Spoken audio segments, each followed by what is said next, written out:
and I heard the song, hit me with your best shot. Come on, hit me with your best shot. Fire away. Da, da, da, da, da, da.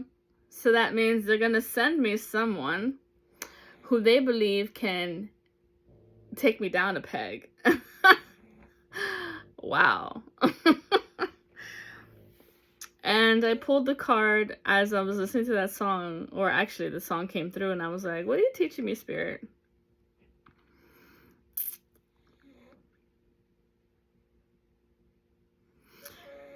It has the number 23, right? 2332, that's the dark matrix. That's some type of mental caca right in here. And what I mean is the conditioning and programming that we have for one another. And that be your mother, your brother, your father, how they have related to you. And the card says, learning from social conflict. Look at those two faces. And I wanted to laugh because over here it says, learning from social conflict, deciding to focus on the lesson of the conflict rather than placing the blame. It says this card is about disagreements between two people. There's two people there. You see that? Two people with different ideologies, different themes, different rhythms, different movements. It says this image illustrates the opposites of stubbornness. And automatically I remembered. Ah, yes. Because with the moon magic, remember, they're trying to make you applicable, apply yourself, adapt to the moon magic. Do as I say. Remember hive mind. And so it's like tapping onto a memory again. Da da da da. That's weird. And I heard da da da da. Da na na na, da na na na, da na na, da na na na. They're creepy and they're kooky. Who remembers that song? Yeah. Okay, and so then it's a really good one. It's exploring the empath's oracle. It's ingenious. The person who made this one. I mean, the artwork on this, I can tell you without a doubt, these are high frequency channelers. To be able to do that abstract and still incorporate the vision of the inside of the card, to have two people there. And then like I see like this bird on top. You see that? It's like a bird. And I think Phoenix. I know it's you that they're gonna send me, 83.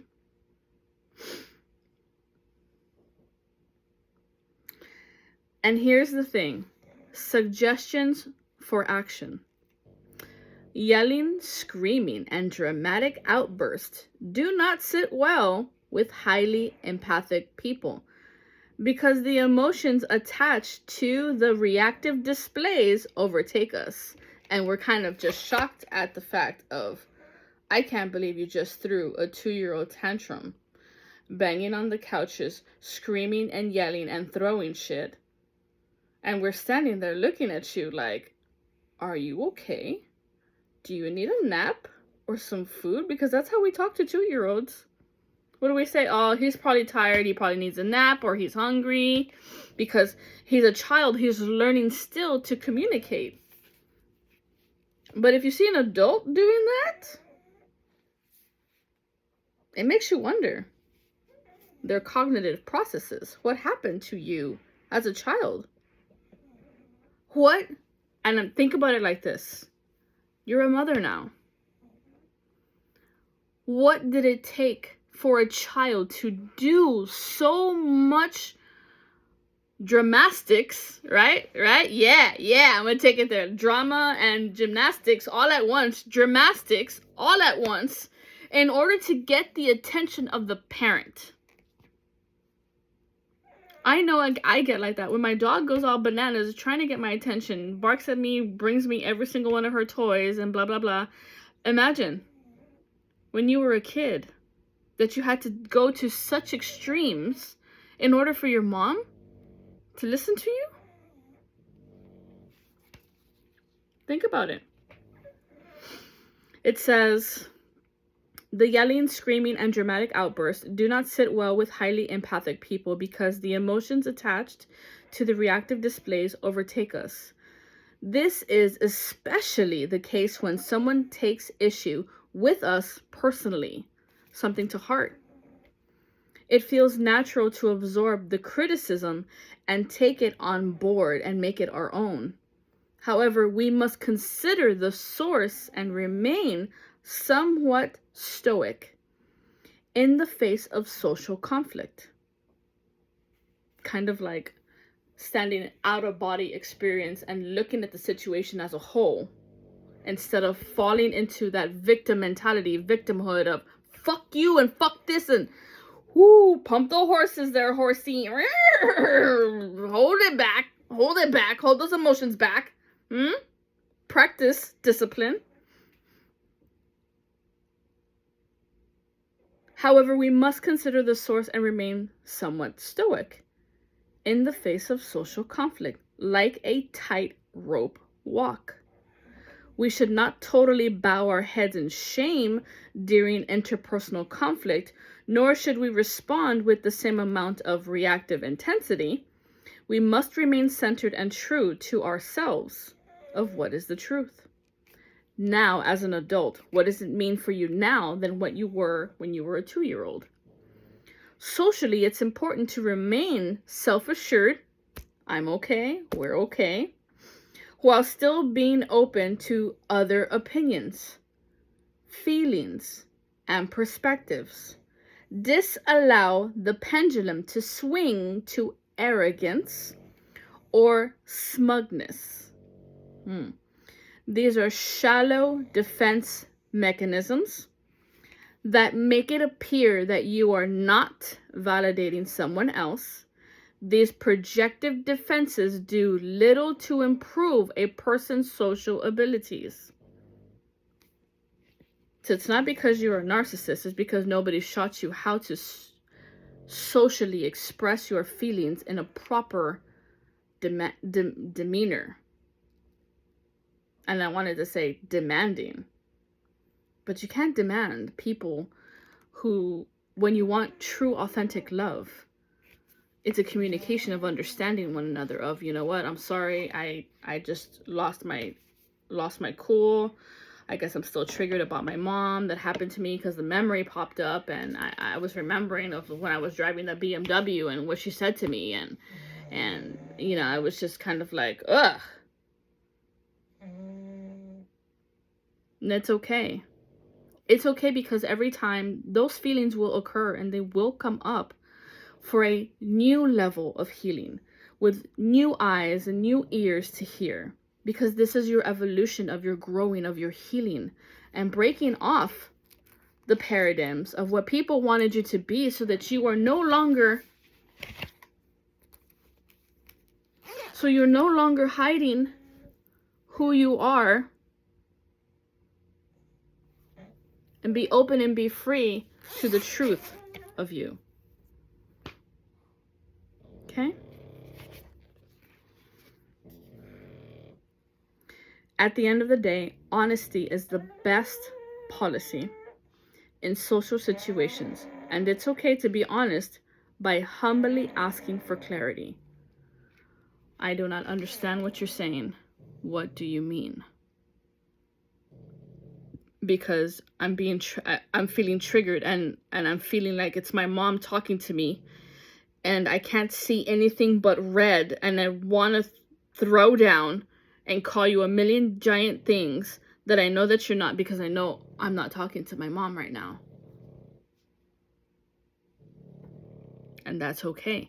If you can simply express that, then the other person's going to calm down and realize, you know what? Okay, I get it. I know what that's like. If the other person doesn't and they keep going with it and then belittling you and then tell you, well, your mom was right about this and that, and then like egging you on, that's a whole other level of fuck you. And they're trying to hurt you and trying to make you reactive. So, the art of war is real, but the art of war is more in the sense of, conquering. When it's coming into this situation of people that you love and you're trying to understand one another, but at the same time you're being affected too and you're wounding, that's kind of feels like you're bleeding out, but you're not, you're just sitting there. It feels like an aggression.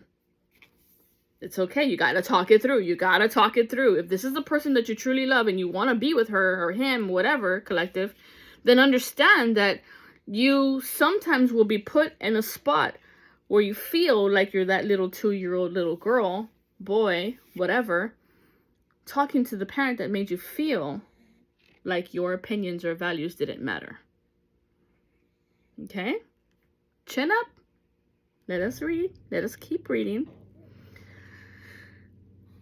A good technique is along the lines of, so what you are saying is X, Y, and Z.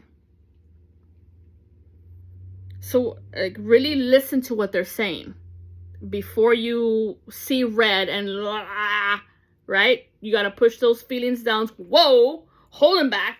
Listen to what they're saying. And if you need a repeat, ask again.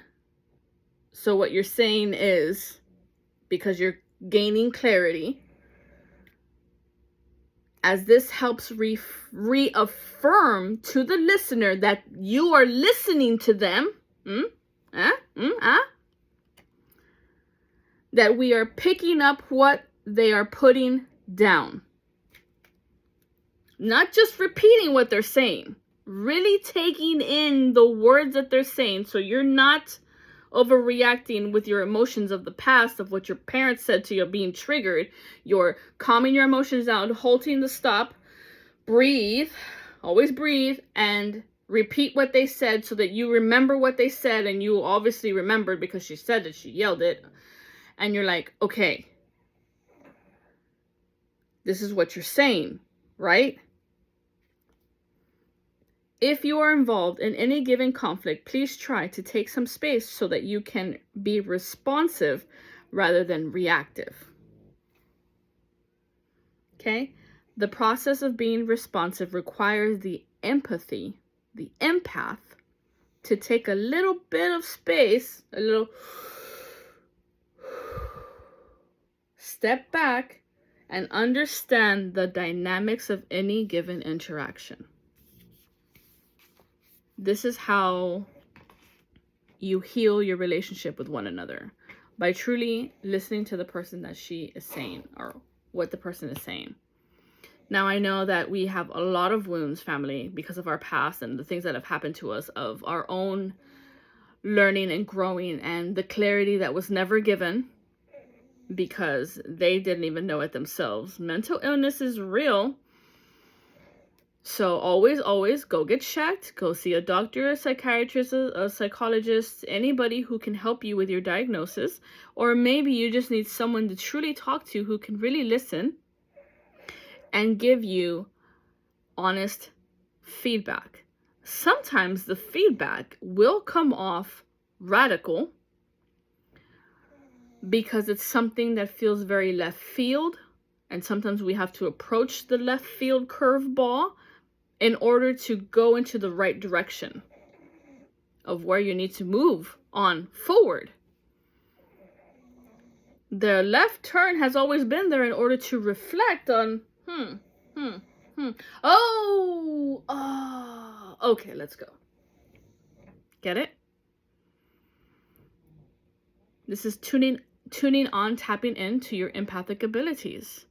Now, when you're wounded at such a level, it feels like a hole in your stomach. And everything is just twirling and twirling, but it's going in the opposite direction. Right? It's if it's counterclockwise, it's like a suction. And what are you pulling in? Chromatics, pain, suffering, wounding of the same wound that you have. In order to heal that, you must seal it. How do you seal it? Maybe with some teal. I like that color though. Teal seal. Teal seals. Navy SEALs. Am I talking to you? It's okay. When you're growing with a partner, a friend, a relationship, whoever, it's, in this case, you have to be flexible and be open to a communication, a communication. What is that? Comms? Comms. Yeah, this is obviously somebody in the military. Open up the comms in order to be flexible when life throws you lemons. Because it's not always as hard as it looks or as hard as it seems. Most of the times it's an emotional replay of that dramatic scene that happened once upon a time in the theatrics of said people that were never healed. And so that wounding is still there, that hole, that leak, that tear of your aura is there. And so that's kind of why it's like think of people with a straw, right? And when people kiss up to everybody else or whatever, and you look at them and you're this fucking kiss ass over here. It's not. It's a suction. Suck her off. Buy her a house. Buy her a car. It's like that. Fuck that. Don't do that. And if someone's coming up to you like that, in that intentions of that, then you're kind of like, what do you want? What? Oh, you don't talk to me like this. There's obviously something that you want. Obviously, I have something you want to gain from me, or some type of access, or something you need. What? Permission slip? You want me to sign? What? You're a mom now. Get with the program. Ay. This is a good read. I hope this helps you. I hope you find your way. I hope you understand that whatever happened in the past, whatever happened. Is what it is, yo. What's up? It's okay. It's over. It's done. It's dead. It doesn't matter. The past is the past. It's the past. And the only thing you can do with the past is just reflect on it. And be like, okay. And move on. Don't let people take dominion over you. Speak for you. That could be in the physical, in the presence of now, or in the spiritual and in your dreams. Are you still the same person that you are in your dreams, or are you just going along with the head games of not making sense, or always doubting your senses? You can't. You got to trust your instincts, your intuition of who you are. Because if not, then you're going to get caught red-handed, and they'd be all like, hell yeah, you see, you know, no. Understand that it's your feet, it's your shoes, so walk in them, and be proud of that person that you are, and do not fall for the con men, for the conners. And this is like me. You cannot outshine me.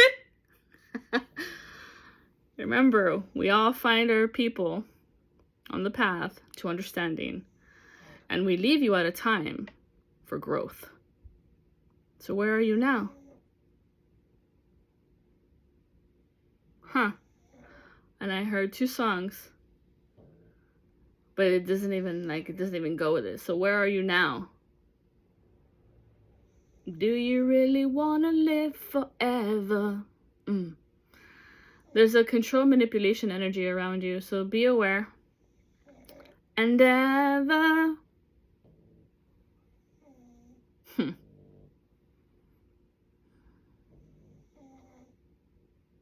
I hope all is well. May the light guide you and be stoic upon thee, as always. Good day, light being.